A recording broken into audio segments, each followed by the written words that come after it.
Hi there. This song is called Alice's Restaurant, and it's about Alice and the restaurant. But Alice's Restaurant is not the name of the restaurant. That's just the name of the song. That's why I called the song Alice's Restaurant.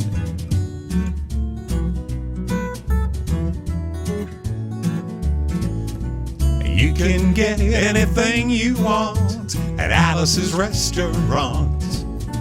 You can get anything you want at Alice's Restaurant. Walk right in, it's around the back, just a half a mile from the railroad track.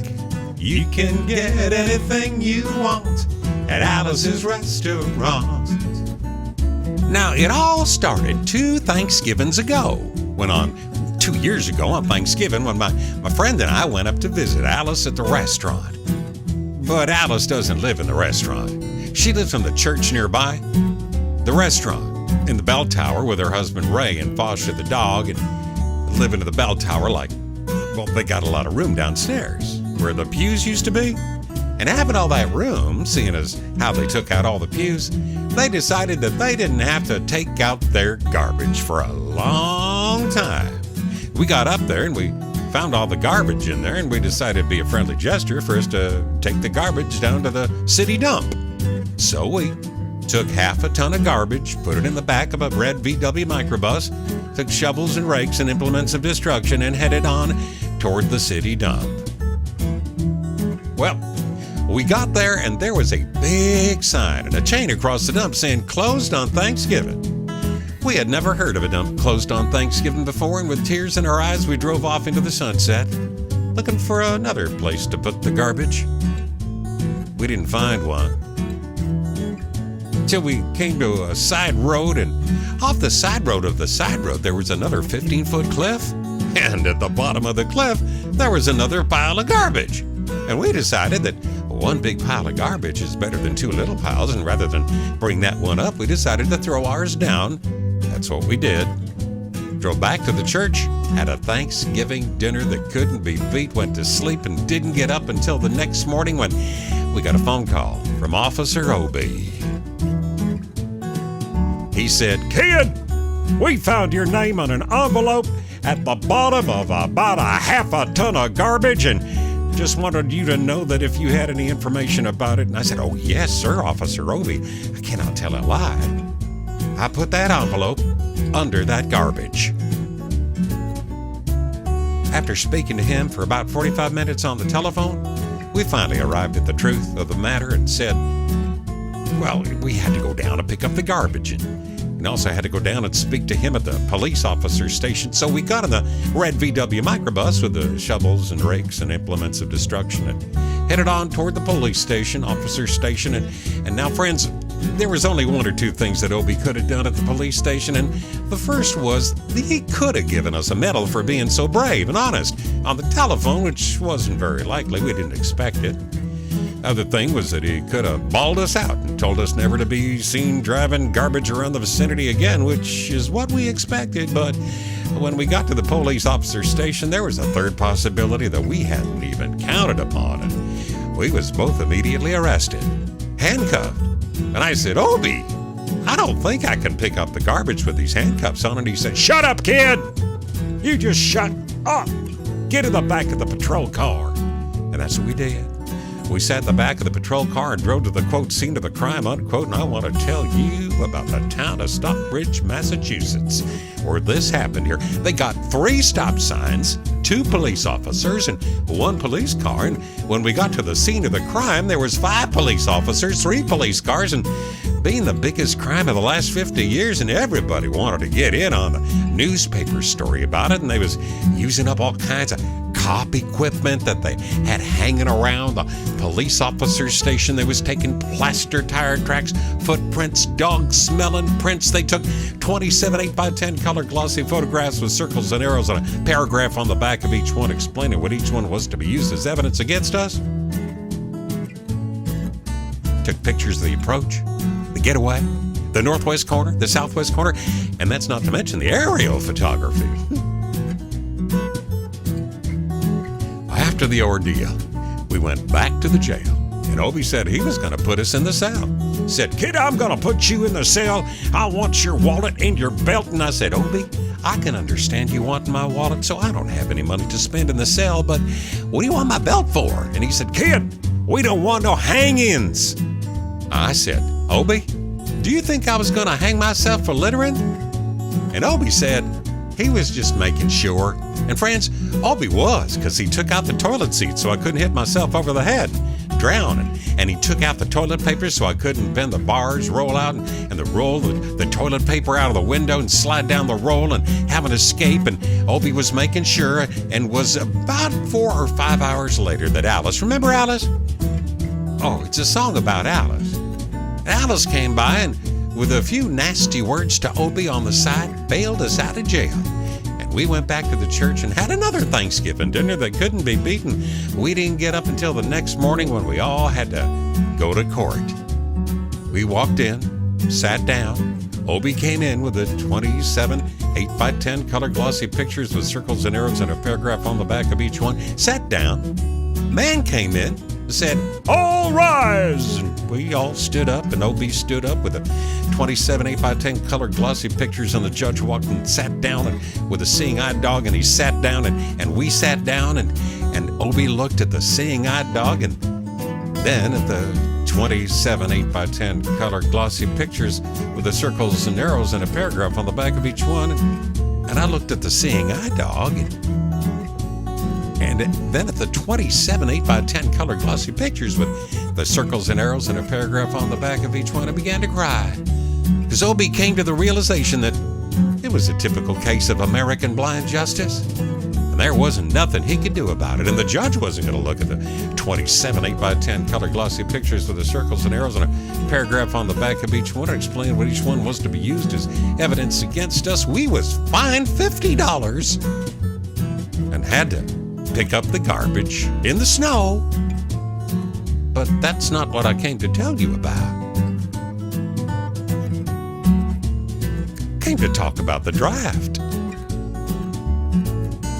They got a building down in New York City. It's called Whitehall Street, where you walk in and you get injected, inspected, detected, infected, neglected, and selected.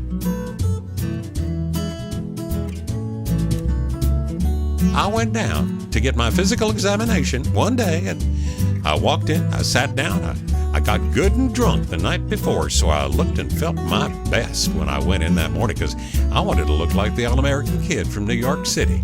Man, I wanted to feel like I wanted to be the all-American kid from New York. And I walked in and I sat down and I was hung down, brung down, hung up, and all kinds of mean, nasty, ugly things. And I walked in, I sat down, and they gave me a piece of paper. Said, "Kid, see the psychiatrist's room 604. And I went up there and I said, "Shrink, I want to kill. I want to kill. I mean, I want to kill like a kill. I want to see blood and gore and guts and veins and the teeth and eat dead burnt bodies. I mean, kill. And I started jumping up and down and yelling, kill. And he started jumping up and down with me, and we was both jumping up and down yelling, kill. And the sergeant came over and pinned a medal on me and sent me down the hall, said, "You're our boy." I didn't feel too good about it. Proceeded on down the hall, getting more injections, inspections, detections, neglections, and all that kinds of stuff that they is doing to me and that thing there. And I was there for 2 hours, 3 hours, 4 hours, and I was there for a long time going through all kinds of mean, nasty, ugly things. And I was just having a tough time there. They was inspecting and injecting every single part of me, and they was leaving no part untouched. Proceeded through, and when I finally came to see the very last man, I walked in and sat down after a whole big thing there, and I walked up and said, "What do you want?" And he said, "Kid, we only got one question. Have you ever been arrested?" And I proceeded to tell him the story of Alice's Restaurant Massacre with a full orchestration and 5-part harmony and stuff like that and all the phenome. And he stopped me right there and he said, "Kid, did you ever go to court?" And then I proceeded to tell him the story of the 27 8x10 colored glossy pictures with the circles and arrows and the paragraph on the back of each one. And then he stopped me right there and he said, "Kid, I want you to go and sit down on that bench that says Group W. Now, kid."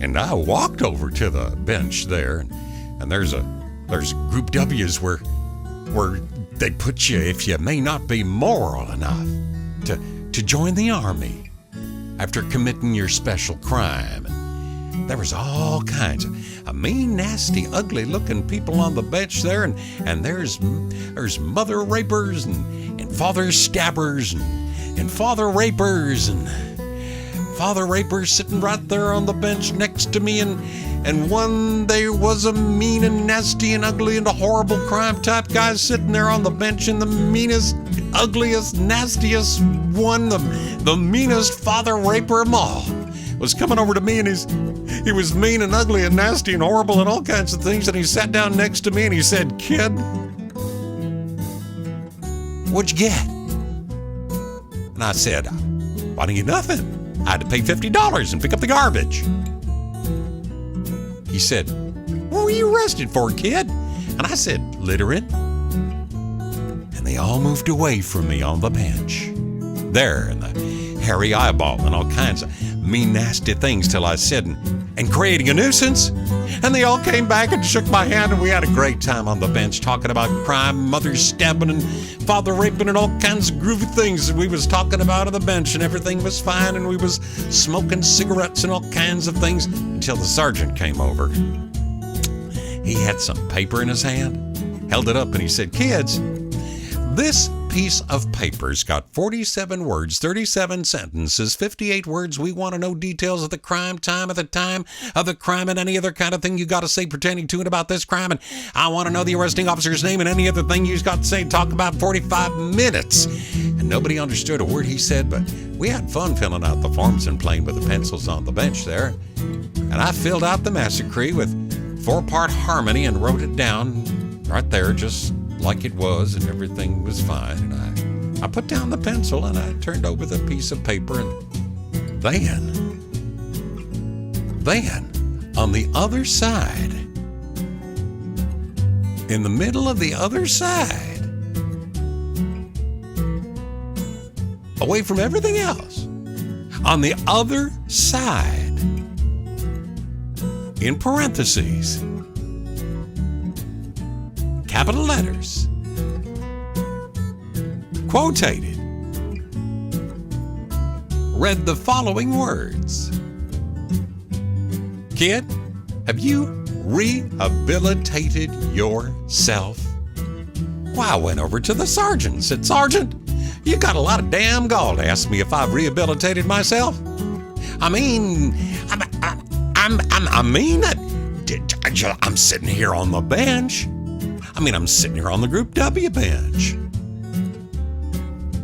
Because you want to know if I'm moral enough to join the army and burn women's, kids' houses, villages after being a litter bug?" He looked at me and he said, "Kid, we don't like your kind. And we're going to send your fingerprints off to Washington. And friends, somewhere in Washington, enshrined in some little folders, a study in black and white of my fingerprints. And the only reason I'm singing you this song now is because you may know somebody in a similar situation, or you may be in a similar situation. And if you're in a situation like that, there's only one thing you can do. And that's walk into the shrink wherever you are. Just walk in and say, 'Shrink, you can get anything you want at Alice's restaurant,' and walk out. You know, if just one person does it, they may think he's really sick and they won't take him. And if two people do it in harmony, they may think they're both gay and they won't take either of them. And if 3 people do it, 3. Can you imagine? 3 people walking and singing a bar of Alice's restaurant and walking out. They may think that it's an organization. Can you imagine 50 people a day? I said 50 people a day walking in and singing a bar of Alice's restaurant and walking out, and friends, they may think it's a movement. And that's what it is. The Alice's Restaurant Anti-Massacre movement, and all you've got to do to join is to sing it the next time it comes around on the guitar with feeling. So we'll wait for it to come around on the guitar here. Sing when it does. Wait for it. Here it comes. You can get anything you want at Alice's Restaurant. You can get anything you want at Alice's Restaurant.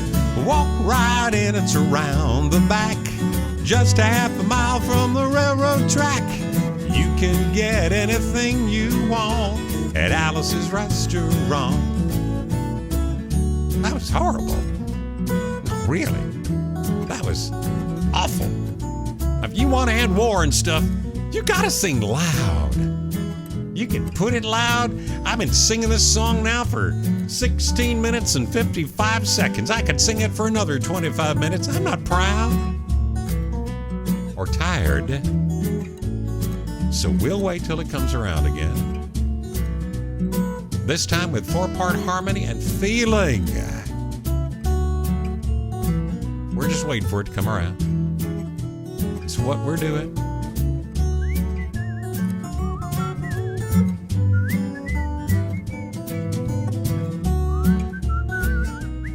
All right now, here we go.